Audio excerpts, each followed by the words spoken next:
What happens when a single moment of cruelty, a thoughtless insult that takes less than 30 seconds to deliver, costs you your entire empire and everything you built over 2 decades? When tech billionaire Marcus Sterling decided to humiliate a small-town waitress for her outdated phone in front of his business partners, he thought he was simply asserting his superiority over someone beneath his notice. But the quiet woman serving his coffee wasn't just another struggling server trying to make ends meet. She was someone far more dangerous than he could ever imagine, and the ancient device he mocked contained something that would shatter his world completely, expose his darkest secrets, and prove that sometimes the most powerful weapons come disguised in the most humble packages. The morning sun cast long shadows across Main Street as Marcus Sterling's black Tesla pulled into the gravel parking lot of Rosie's Diner, its sleek surface gleaming against the weathered brick facade of the small establishment that had served Millbrook for over 40 years. Marcus adjusted his $1,000 tie and smiled at the 3 potential investors seated beside him, men whose approval could unlock another $50 million in funding for his latest venture to transform this forgotten corner of rural America into a sprawling commercial complex. The diner's red vinyl booths and checkered linoleum floors would provide the perfect backdrop for his carefully rehearsed speech about understanding common folk and staying connected to traditional American values, even as he planned to demolish every building within a 5-block radius. Sarah Chen approached their corner table with the quiet grace that comes from years of navigating difficult customers, her worn black uniform freshly pressed despite the frayed edges around the collar, her dark hair pulled back in a simple ponytail that revealed the exhaustion beneath her professional smile. The cracked screen of her outdated phone caught the fluorescent light as she pulled it from her apron pocket to take their order. The device clearly several generations behind current technology, but functioning adequately for her needs. Marcus noticed the ancient smartphone immediately and felt his lips curl into the predatory grin that had intimidated countless business rivals, his voice rising deliberately as he declared that people who cannot afford modern technology should not be serving successful businessmen like themselves, the words cutting through the diner's gentle breakfast chatter like a blade through silk. His investors shifted uncomfortably in their seats, their nervous laughter echoing hollowly as Sarah's cheeks flushed deep crimson, her hands beginning to tremble almost imperceptibly as she gripped her order pad with white-knuckled determination. The entire diner fell silent, conversations stopping mid-sentence as elderly couples and working families turned to witness this display of casual cruelty, their faces reflecting a mixture of shock and sympathy for the young woman who continued taking their order with unwavering professionalism despite the humiliation burning in her dark eyes. Marcus savored the moment like expensive wine, relishing his power to reduce another human being to embarrassment with nothing more than a few carefully chosen words, completely unaware that the trembling hands holding that despised phone possessed access to information that would soon transform his moment of triumph into the beginning of his complete destruction. Friends, before we go further, may I ask a small favor? Please subscribe to our channel. It truly helps us keep bringing you these stories, and reaching 1,000 subscribers soon is so important for us to continue. We also love hearing from you. Tell us in the comments where you're watching from. It's always fascinating to see how our little storytelling circle is spreading across the world. And if you enjoyed the beginning, give this video a like, and let's share thoughts on the whole story together below. Sarah pushed through the swinging kitchen doors with practiced efficiency, her composed mask finally cracking as she leaned against the stainless steel prep counter, her breath coming in short bursts that spoke of barely controlled emotion, while the familiar sounds of sizzling bacon and clattering dishes provided a comforting backdrop to her distress.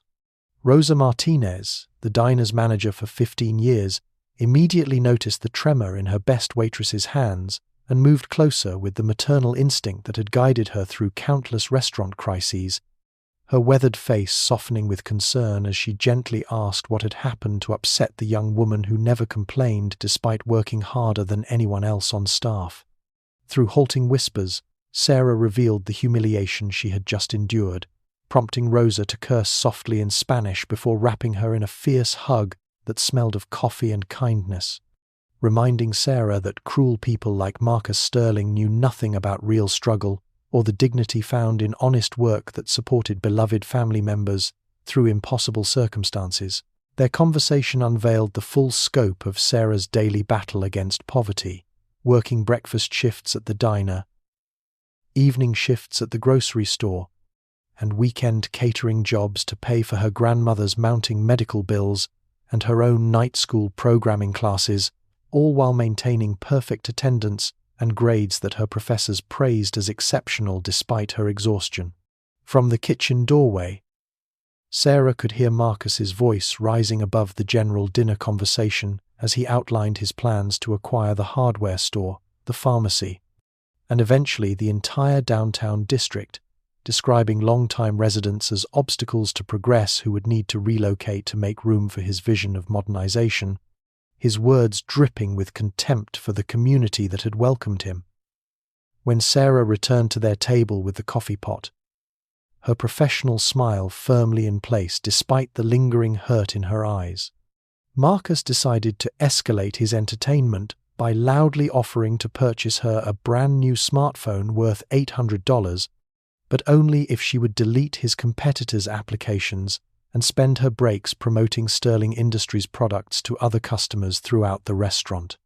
The offer hung in the air like poison as Sarah quietly declined, explaining with careful dignity that she could not afford to lose any employment by mixing personal favors with professional duties. Her refusal delivered so softly that Marcus had to lean forward to hear her words. Marcus found her predicament absolutely delicious, throwing back his head and laughing with genuine amusement at the idea that someone could be so desperate for work, yet still too proud to accept his generous proposition, his entertainment growing as he realized he held complete power over this pathetic creature, who apparently valued her meaningless principles more than financial security. The amber glow of the single table lamp cast gentle shadows across the cramped apartment as Sarah quietly entered her grandmother's bedroom, carrying a steaming bowl of homemade soup that filled the small space with the comforting aroma of chicken broth and fresh herbs, the only luxury she could afford in their modest home, where every piece of furniture told stories of decades spent making do with less. Margaret Chen lay propped against pillows that Sarah had carefully arranged to ease her breathing, her once vibrant eyes now dulled by medication, but still sharp enough to notice the tension radiating from her granddaughter's shoulders as she settled into the familiar ritual of evening care that had defined their lives for the past 2 years. The elderly woman's weathered hands reached out to touch Sarah's face with the tenderness of someone who had raised this precious child through countless difficulties, her voice soft but insistent, as she asked about the day that had clearly left such deep wounds in her granddaughter's usually resilient spirit. Sarah hesitated before recounting the morning's humiliation, describing the arrogant businessman who had mocked her phone and treated her like something less than human, her voice breaking slightly as she repeated Marcus's cruel words about people who could not afford modern technology, having no business serving successful men like himself. The moment Sarah mentioned Sterling Industries and described Marcus's appearance,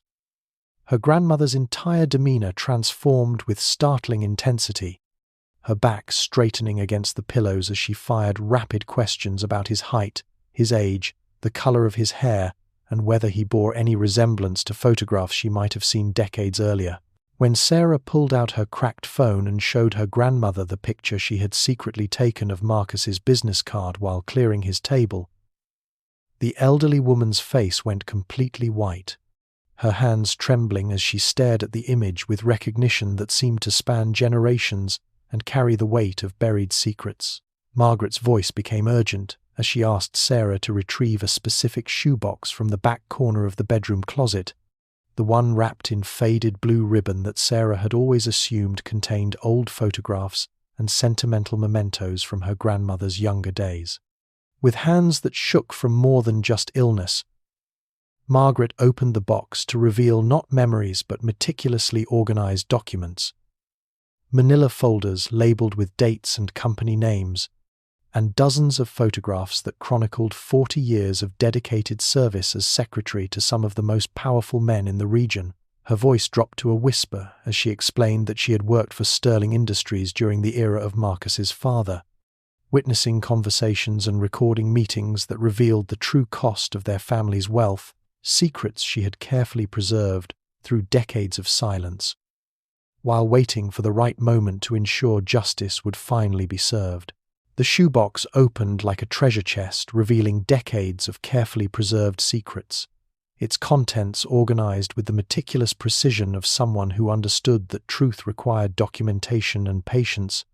Each manila folder labeled in Margaret's precise handwriting with dates spanning from 1978 to 2015, creating a comprehensive archive of corporate malfeasance that would make investigative journalists weep with gratitude. Margaret's trembling fingers moved through the documents with muscle memory, pulling out photographs of illegal toxic waste barrels being dumped into the creek that supplied drinking water to 3 neighboring communities,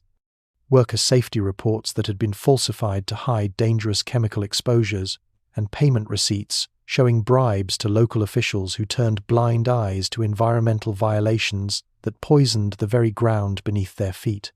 Her voice carried the weight of 40 years of silence as she explained how Marcus's father had built the sterling fortune on the suffering of working families, covering up cancer clusters and birth defects, with financial settlements that came with ironclad non-disclosure agreements, while she sat in boardroom meetings taking notes that revealed the true scope of their criminal enterprise.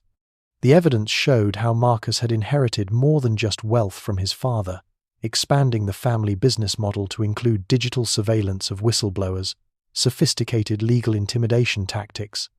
and offshore accounts that laundered profits from environmental destruction across multiple states, proving that his cruelty extended far beyond petty restaurant humiliations into systematic destruction of entire communities. Margaret revealed that she had spent years waiting for the right moment to expose these crimes, knowing that her testimony alone would never be enough against the Sterling family's army of lawyers and public relations specialists, which explained her decades of encouragement for Sarah's programming studies, and her insistence that knowledge combined with technology could change the world. As Sarah examined each document through her phone's simple camera function, she realized that her grandmother had unknowingly prepared her for exactly this moment, teaching her that the most powerful weapons often came disguised in humble packages, just like the cracked device in her hands that could photograph evidence, record testimony, and broadcast truth to millions of people instantly. The small digital recording device nestled among the papers still contained hours of secretly recorded conversations between Marcus's father and government officials, conversations that would destroy careers and expose corruption reaching into the highest levels of state environmental agencies, while Sarah's basic phone applications could transform these analog secrets into viral digital content that no amount of money could suppress. Margaret gripped her granddaughter's hand with surprising strength, her eyes blazing with the fire that had sustained her through decades of patient waiting, as she whispered that Sarah now possessed the power to bring justice to every family the Sterling Empire had destroyed, turning a morning of humiliation into the first step toward complete victory over generational evil. The morning sun painted the diner's windows with golden light as Marcus Sterling's Tesla returned to the gravel parking lot, this time accompanied by a sleek Mercedes carrying the 3 investors whose signatures would transform Rosie's diner into rubble within 60 days, their expensive suits and confident smiles reflecting their certainty that another small-town landmark would soon yield to progress and profit. Sarah Chen moved through her morning routine with a subtle difference that spoke of sleepless hours spent hunched over her grandmother's evidence, her phone's cracked screen glowing late into the night as she methodically photographed every document, uploaded each image to multiple social media platforms, and crafted posts that began with simple words like "Truth and justice deserve to be heard," her basic internet connection working tirelessly to spread decades of hidden crimes across digital networks that stretched far beyond Millbrook's borders. Marcus noticed immediately that something had changed in his favorite target, the way Sarah held her shoulders straighter, and met his gaze with quiet confidence that replaced yesterday's trembling vulnerability, a transformation that irritated him like an itch he could not scratch, because he depended on her submission to demonstrate his dominance. His voice rose with deliberate cruelty as he demanded that Sarah publicly admit her phone was worthless garbage and beg him for a replacement, insisting that she acknowledge her poverty and desperation before his investors, who shifted uncomfortably as they witnessed this unnecessary display of power over someone who posed no threat to their business dealings. Unknown to Marcus, Sarah's ancient device was broadcasting their entire conversation through its simple video streaming application, capturing every word of his arrogance and contempt, while her carefully crafted posts about Sterling Industries began attracting attention from environmental activists who recognized the company name from their own research into corporate pollution. The evidence photographs she had uploaded overnight were being shared by investigative journalists who understood the significance of 40-year-old documents proving systematic environmental crimes, while her livestream gained viewers who watched in real time as Marcus Sterling revealed his true character to anyone willing to witness his casual cruelty toward working people. Sarah moved through her tasks with newfound purpose, refilling coffee cups and taking orders while her phone quietly documented every moment of Marcus's escalating abuse, her grandmother's decades of patient preparation finally bearing fruit as social media algorithms carried their story beyond small-town boundaries into networks of activists and reporters who specialized in exposing corporate corruption. Marcus preened before his investors like a peacock displaying dominance, completely unaware that his moment of triumph was being broadcast to growing audiences who would soon transform his greatest pleasure into his ultimate destruction,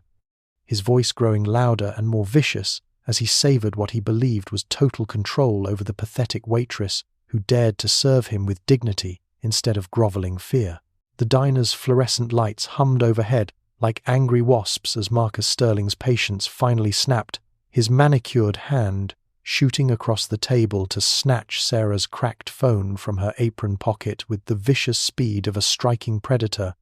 his voice rising to a commanding roar that demanded she kneel on the sticky linoleum floor and apologize for the crime of being poor in his presence. The three investors recoiled as if slapped, their faces reflecting horror at witnessing their potential partner transform from successful businessman into snarling tyrant,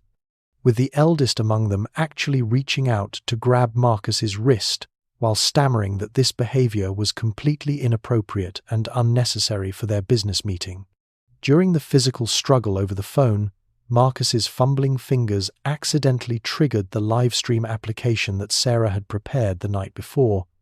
instantly broadcasting his cruel threats and demands to an audience that had grown from dozens to thousands while they watched this real-time demonstration of corporate arrogance in its most naked form. Sarah stood perfectly still amid the chaos, her voice cutting through Marcus's shouting with calm precision as she quietly informed him that she had something very important to show him, her steady demeanor creating an eerie contrast to his mounting hysteria as she gently retrieved her phone and opened the simple photo gallery with movements as deliberate as a surgeon wielding a scalpel. The first image appeared on the cracked screen like a ghost materializing from the past, showing Marcus's father's unmistakable signature scrawled across illegal toxic waste dumping permits that had poisoned groundwater for 3 counties, followed by photographs of falsified safety reports and bribery receipts that painted a comprehensive picture of generational criminal enterprise. Marcus's face transformed from flushed anger to ashen terror as recognition dawned in his eyes, his voice dropping to a horrified whisper as he realized this pathetic waitress somehow possessed evidence that could destroy everything his family had built through decades of carefully hidden crimes, while his hands began shaking uncontrollably as the full scope of his vulnerability crashed over him like a tsunami. The investors stared at their phones in stunned silence as notifications flooded their devices, social media alerts showing that Sterling Industries was trending nationwide, with hashtags like corporate criminals and environmental justice,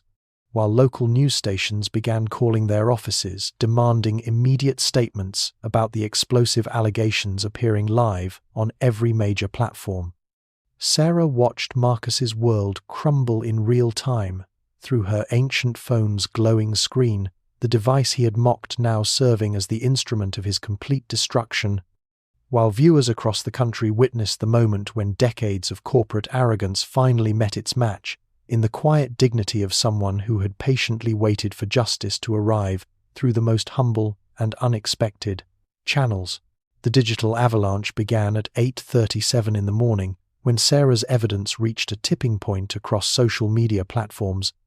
transforming from local curiosity into national outrage as environmental activists recognized the Sterling Industries name from their own investigations and began sharing the documents with networks of journalists who specialized in corporate corruption exposés. By 10:15, major news outlets, including CNN and The Washington Post, were running breaking news segments about the Waitress, who exposed decades of environmental crimes using nothing more than an outdated smartphone and her grandmother's meticulous record-keeping, while cable news anchors marveled at the David versus Goliath story that perfectly captured America's growing frustration with corporate impunity. Marcus Sterling sat trapped in his Tesla outside the diner, frantically calling his army of lawyers and public relations specialists who delivered increasingly desperate updates about the company's stock price, plummeting 27% in the first hour of trading, while government agencies from the Environmental Protection Agency to the Department of Justice announced immediate investigations into Sterling Industries' practices spanning multiple decades and states. His phone buzzed relentlessly with notifications of investors withdrawing their $50 million offer, board members demanding emergency meetings to discuss his immediate resignation, and employees throughout the company sharing Sarah's posts with comments about finally understanding why their workplace felt morally bankrupt and environmentally destructive. Outside Sterling Industries' headquarters in the state capital, protesters began gathering with handmade signs reading "Justice for the Families" and "Sterling Crimes Exposed," their numbers growing by the hour. As local news crews arrived to capture footage of ordinary citizens demanding accountability from the corporation that had poisoned their communities while hiding behind legal settlements and non-disclosure agreements. Inside Rosie's diner, Sarah continued her shift with the same quiet professionalism that had defined her character throughout the crisis, serving coffee and eggs to customers who now approached her with respectful whispers of gratitude for her courage, their faces reflecting amazement that this humble young woman had accomplished what government agencies and investigative journalists had failed to achieve for 40 years. The contrast between Sarah's calm dignity and Marcus's visible panic created a tableau that perfectly illustrated the reversal of power dynamics, as the man who had mocked her poverty now sat outside like a stalker, watching through tinted windows as his empire dissolved into hashtags and federal investigations, while she moved through her ordinary routine, transformed into an extraordinary symbol of justice. Marcus's desperate phone calls grew more frantic as each conversation brought worse news, his voice cracking as he realized that no amount of money or legal maneuvering could contain a story that had already spread beyond his control. Carried by the basic internet connection of the device, he had ridiculed into the phones of millions of people who now knew his family's darkest secrets. The morning air crackled with tension as federal agents in Navy windbreakers descended upon Sterling Industries headquarters like a coordinated military operation, their search warrants fluttering in the autumn breeze, while news helicopters circled overhead, capturing footage of the corporate giant's public dismantlement. But Marcus Sterling was already speeding toward Millbrook in his Tesla, accompanied by 3 hired security guards whose intimidating presence he hoped would finally silence the waitress who had destroyed his life with her ancient phone. He burst through the diner's glass doors with the fury of a wounded animal, his expensive suit wrinkled from hours of panic, and his voice rising to a commanding roar as he demanded that Sarah Chen admit she had fabricated every document and immediately delete all evidence from her pathetic device. But his words died in his throat as he discovered the small restaurant packed beyond capacity with supporters who had driven from across the state to witness this moment of reckoning. Environmental lawyers sat beside families whose children had suffered birth defects from Sterling Industries pollution, while investigative journalists held recording devices that captured every word of Marcus's desperate threats. And local residents who had lost loved ones to cancer clusters formed a protective semicircle around the counter where Sarah stood with quiet dignity. Her cracked phone rested calmly in her hands like a sacred artifact, as she informed Marcus with gentle but unwavering certainty that she had already provided copies of all evidence to federal authorities, state environmental agencies, and multiple news organizations, explaining that truth could not be contained or purchased, regardless of his wealth or legal threats. Marcus's voice cracked as he promised devastating lawsuits and financial ruin for anyone who supported her lies, but his own security guards began backing toward the door as they realized they were outnumbered by dozens of witnesses who recorded every word of his increasingly unhinged rants, while the growing crowd murmured with satisfaction at watching corporate arrogance finally meet its match. The diner's bell chimed softly as uniformed police officers entered with calm authority, their presence transforming Marcus from aggressive predator to cornered prey as they politely but firmly informed him that he needed to leave immediately or face charges for harassment and intimidation of a federal witness whose cooperation was already proving invaluable to ongoing investigations. Sarah remained perfectly still behind the counter as the crowd of supporters closed ranks around her like a human shield, their faces reflecting decades of suppressed anger. Finally finding voice through this brave young woman who had risked everything to expose the truth that powerful men had hidden for 40 years. Marcus stumbled backward toward the exit, his security team abandoning him as they recognized the futility of intimidating someone who had already accomplished what they were hired to prevent, while his empire continued crumbling in real time through news alerts that flooded every phone in the restaurant except the cracked device that had started this revolution and now rested quietly in the hands of its unlikely hero. The evening news broadcasts painted a picture of corporate justice finally delivered as cameras captured Marcus Sterling being led away in handcuffs, his expensive suit disheveled and his face ashen with the realization that 40 years of family crimes had finally caught up with him, while federal agents simultaneously executed search warrants at 17 Sterling Industries locations across 4 states, uncovering additional evidence of environmental destruction, worker exploitation, and systematic community poisoning that exceeded even Sarah's grandmother's carefully preserved documentation. Margaret Chen watched the coverage from her hospital bed, no longer the frail woman who had hidden secrets for decades but now recognized as the hero who had preserved truth through patient decades of waiting, surrounded by family members, community leaders, and survivors of Sterling Industries' toxicity who held her weathered hands and thanked her for the courage that had finally brought justice to their forgotten corner of America. Sarah sat beside her grandmother holding the cracked phone that had become an instrument of historical reckoning, the device's simple applications having proven more powerful than Sterling Industries' army of lawyers and public relations specialists,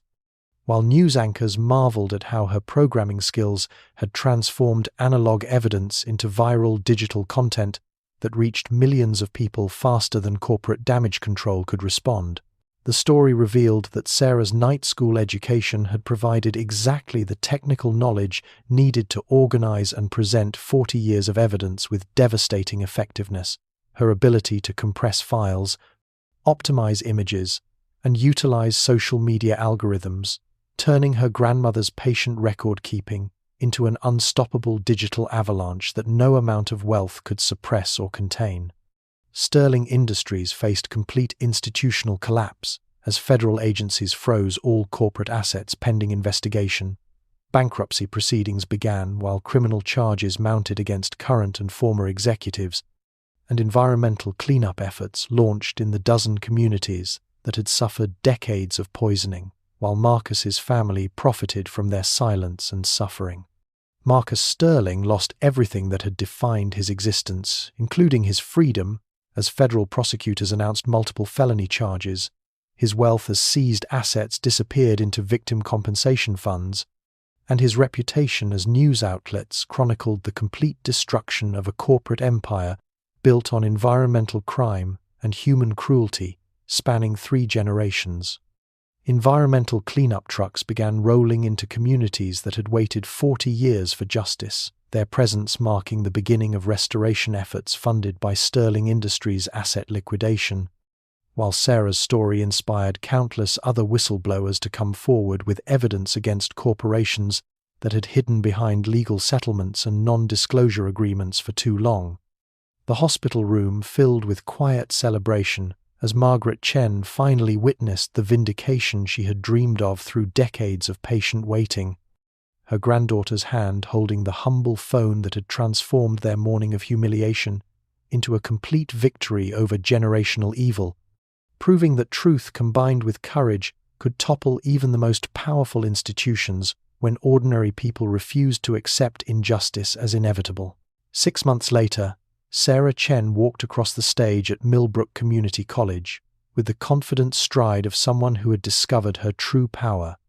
her cap and gown flowing behind her as she accepted the programming degree that scholarship funds from thousands of supporters had made possible, their donations pouring in from people who had followed her story and wanted to invest in the future of someone brave enough to risk everything for justice. Margaret Chen sat in the front row of the packed auditorium, her color restored and her breathing easy thanks to the quality medical care they could finally afford with the settlement funds from Sterling Industries' liquidation, her eyes shining with pride as she watched her granddaughter transform from struggling waitress to celebrated advocate for corporate accountability and environmental justice. The massive Sterling Industries headquarters building now served as the Millbrook Community Center and Environmental Education Facility, its gleaming lobby displaying a bronze plaque that honored Sarah's courage and Margaret's dedication to preserving truth for future generations, while former corporate offices had been converted into classrooms where children learned about environmental protection and the power of ordinary citizens to create extraordinary change. Sarah had launched her own cybersecurity consulting firm, specializing in helping whistleblowers protect and share evidence of corporate wrongdoing, her expertise in digital security and social media strategy, providing the technical foundation that other brave individuals needed to expose corruption without fear of retaliation or evidence destruction. The same cracked phone that had started her journey remained constantly in her possession, not as a relic of poverty, but as a powerful reminder that truth and justice do not require expensive tools or sophisticated technology, only the courage to act and the determination to persist when powerful people try to silence those who dare to speak for the voiceless. As you watch Sarah's story unfold, consider how you treat the people who serve you every day, the waitresses and cashiers and janitors who work multiple jobs to support their families while maintaining dignity in the face of countless small cruelties that reveal the true character of those who inflict them. Remember that every person you encounter carries hidden worth and untold stories of struggle and resilience, and that your choice to show kindness or cruelty in those brief moments of interaction can literally change lives in ways you may never fully understand or appreciate. Ask yourself whether you would recognize the Sarah Chens in your own community, whether you would stand up for justice when you witness wrongdoing, and whether you possess the courage to use whatever tools you have available to fight for truth when powerful people try to silence those who threaten their carefully constructed lies. Share this story with others who need to remember that transformation is always possible, that justice can emerge from the most humble circumstances, and that every act of kindness creates ripples that extend far beyond what we can see or imagine.